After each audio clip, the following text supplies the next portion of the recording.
ఎందుకు ఏడుస్తున్నావు? నాన్న వెళ్ళిపోయిండనా? మళ్ళీ సాయంత్రం వస్తాడు కదా నాన్న. తిను తిను తిను. సారీ తిను. మళ్ళీ వచ్చినప్పుడు నాన్నని తీసుకెళ్ళమండు బయటికి. తిను.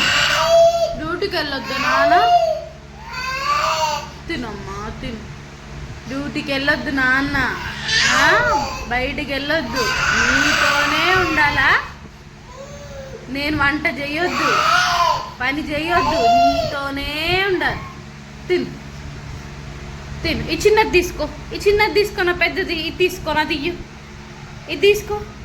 ఆ పెద్దది ఇది టీ, ఇది టీ. చిన్నది వద్దా? పడేసినావు. మరి అదేనే తిను. తిను. ఇది నేను తింటా చిన్నది. నువ్వు అది తిను. తిను తిను. సారీ నాన్నని రమ్మందాం. నాన్నని రమ్మందాం.